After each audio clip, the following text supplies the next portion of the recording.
Buenos días, mi nombre es Guillermo Milán y voy a trabajar el texto de Nicholas Rose que se titula Historia crítica de la psicología. Voy a realizar apenas una introducción al texto. Voy a traer algunos elementos que espero que sirvan para la lectura. Solamente son elementos que están en la primera mitad del texto, pero creo que van a ser suficientes para que ustedes puedan contrastarlos y realizar una lectura.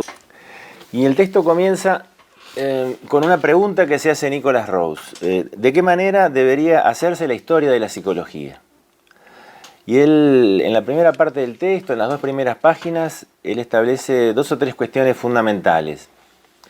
La primera de ellas es que la psicología debe estudiarse, digamos así, en contexto. Una historia crítica de la psicología tiene que abordar la relación entre lo psicológico, lo gubernamental y lo subjetivo.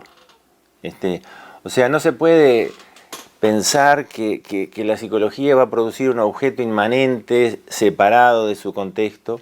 Las propias relaciones con el contexto son intrínsecas, son absolutamente esenciales al problema que tenemos entre manos, ¿no? Que es tratar de pensar de qué se trata cuando hablamos de lo psicológico, de la psicología, de la verdad en psicología, de la realidad en psicología. En esta distinción de factores, Nicholas Rose habla de, por un lado, lo psicológico y por otro lado, lo subjetivo y la subjetivación. Quiere decir que no es lo mismo. La subjetivación, digamos así, sería una especie de campo en el cual interviene la psicología. La psicología produce saber, sin duda, sobre la subjetivación y los procesos de subjetivación, pero también interviene en los procesos de subjetivación, produce subjetividad. Es una posición política, es una operación sobre el campo subjetivo. En segundo lugar, en el texto, Nicholas Rose destaca las cuestiones de la verdad y de la realidad psicológicas. Él dice que reflexionar sobre las condiciones en las que se estableció lo que entendemos por verdad y por realidad son un aspecto central para construir una historia crítica de la psicología. ¿En qué sentido? Cuando nosotros pensamos, por ejemplo, desde un punto de vista más tradicional o de sentido común, en la verdad y la realidad, generalmente pensamos en que hay una realidad dada sobre la que se pueden realizar afirmaciones, se pueden construir enunciados y decir algo verdadero o falso sobre una realidad que está, como dijimos, dada de antemano. Pero aquí Nicholas Rose nos va a hablar de un tipo de verdad y de concepción de la realidad diferentes. Porque la realidad y la verdad en psicología van a ser postuladas en el texto como construidas discursivamente, como construidas técnicamente por digamos así, por las prácticas psicológicas, por la forma en que se construye el saber psicológico. La propia psicología realiza una intervención en la realidad general del mundo humano, digamos así, según el cual esa realidad adquiere, digamos, características psicológicas. Los sujetos que se mueven en esa realidad y que participan de las realidades adquirirán y serán caracterizados como sujetos psicológicos. En tercer lugar, la pregunta que surge es, bueno, si la verdad y la realidad son construidas, ¿de qué manera podemos guiarnos? ¿Cómo nos orientamos en esa realidad? ¿Cuál es el parámetro de referencia para poder decir algo sobre esa realidad? Si todo es construido, si todo es una realidad, digamos así, que es producida. Nicholas Rose dice lo siguiente: ciertas formas de historia es un elemento interno de la conciencia de todas las prácticas de representación e intervención a las que llamamos ciencia. Entonces, la historia aparece como una forma de la conciencia de la ciencia. El modo en que contamos la historia de una ciencia, de una disciplina y de su objeto, será interno al objeto de la disciplina, y el objeto de la disciplina se construye también por la forma en que contamos la historia. Según Rawls, eso equivale a establecer como la conciencia de la disciplina. El modo en que contamos la historia de una ciencia será su conciencia. Escribir la historia de una disciplina es como darle conciencia, es darle historicidad, es como subjetivar a la propia disciplina. Y como una forma de, digamos así, críticamente darle referencias. Como si fuera importante conocer la historia de los objetos, como si fuera importante que los objetos no se separen de su historicidad, no se separen de su origen, sepan de dónde provienen. Y esto anuncia de alguna forma irremediable el hecho de que va a haber sujetos que sí estarán separados de su origen, sujetos que estarán, digamos así, alienados. El hecho de que haya un corte en la relación de los sujetos y de los objetos con su historia. Como si eso los hiciera más leves o más eficaces, más intercambiables, como si alienar un objeto de su origen aumentase su eficacia y su operatividad. Nicholas Rawls entonces teje un argumento muy simple. Primero nos dice que no hay una razón absoluta, ni hay una conciencia histórica absoluta, no hay una verdad histórica absoluta. Y además tenemos que lidiar con, digamos así, un mundo humano en que la realidad y la verdad son construidos, son producidos por los propios humanos. Entonces, Nicholas Rawls nos dice que debemos contar por lo menos con un dispositivo crítico. Eso va a ser la historia crítica de la psicología. Debemos crear una forma de conciencia crítica que nos permita guiarnos, tomar decisiones en el terreno difícil de la ética y de la política de las ciencias.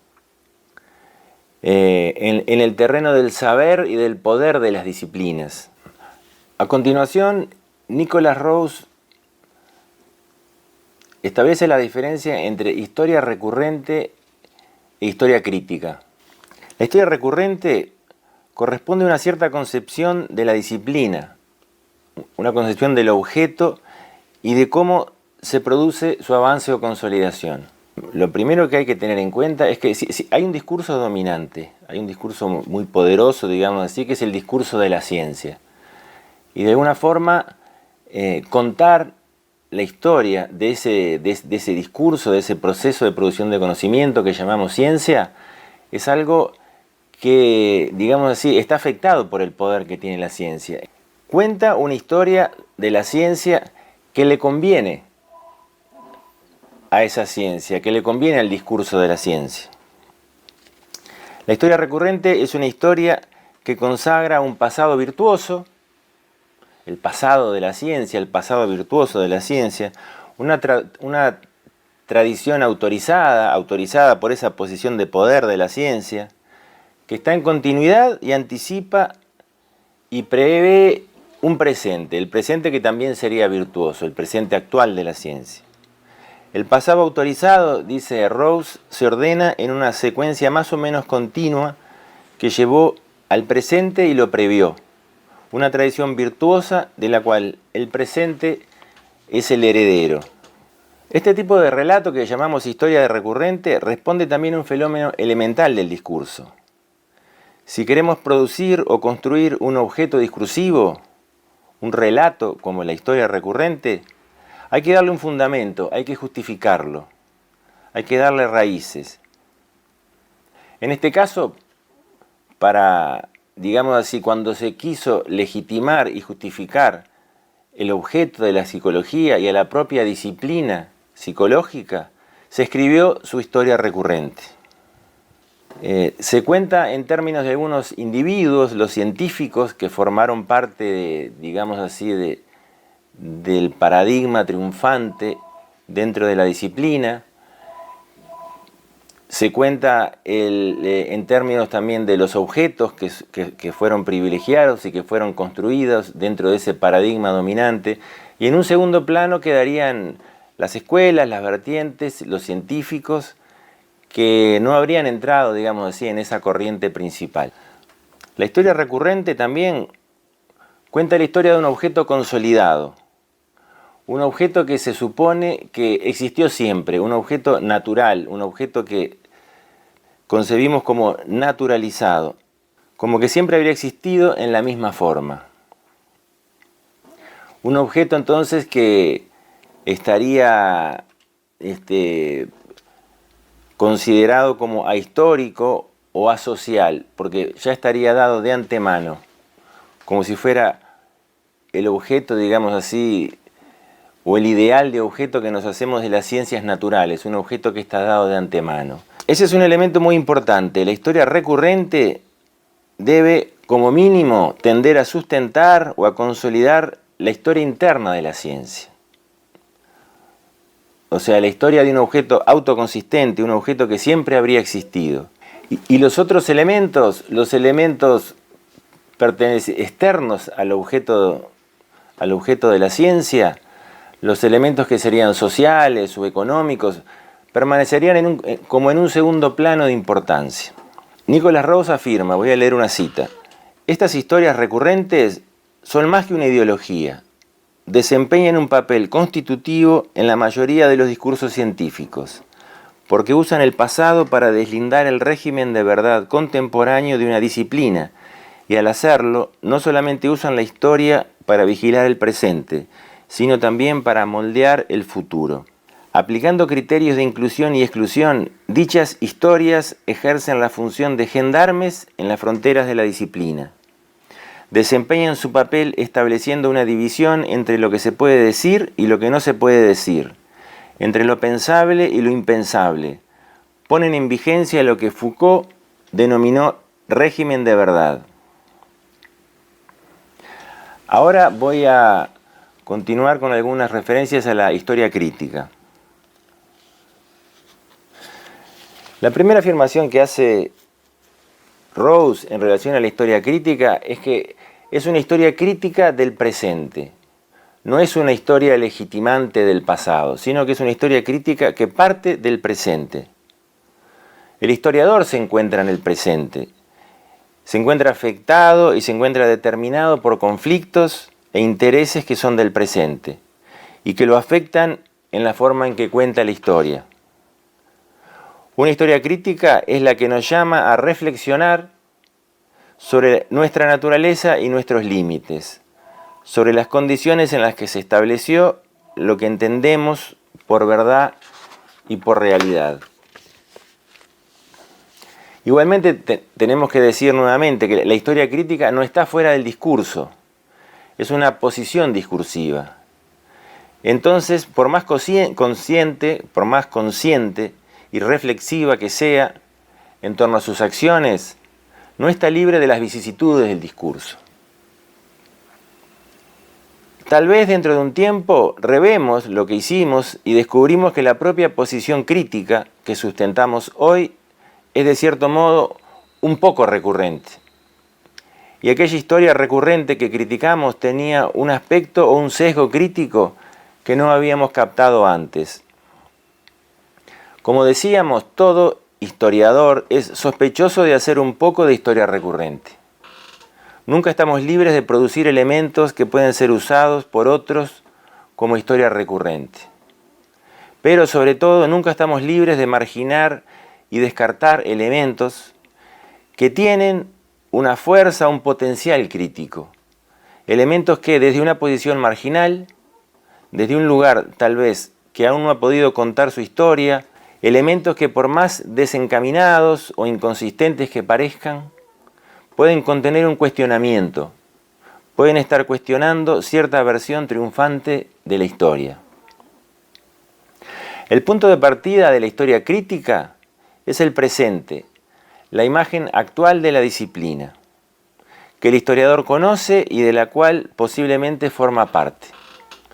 Pero esa imagen actual de la disciplina debe ser criticada, revisada, inspeccionada. La imagen actual que tenemos de la disciplina puede resultar también, en parte o totalmente, resultado de una historia recurrente. Pero por eso no podemos descartarla sin más. Se la debe analizar, comprender cómo funciona. Pero nunca puede funcionar como el principio, como la guía, como la clave a partir del cual interpretar el pasado. Existe esa frase, una especie de sabiduría popular, que dice que la historia es contada por los triunfadores. Y esa es, como vimos, lo que ocurre con la historia recurrente. Pero, según Nicholas Rose, la historia crítica debe ir más allá. Voy a leer una cita ahora. Lo que en la actualidad parece marginal, excéntrico y de dudosa reputación, al momento de ser escrito, era considerado a menudo central, normal y respetable. Más que marginar esos textos del pasado desde el punto de vista del presente, sería mucho mejor cuestionar las certezas del presente, atendiendo a esos márgenes y al proceso de su marginalización.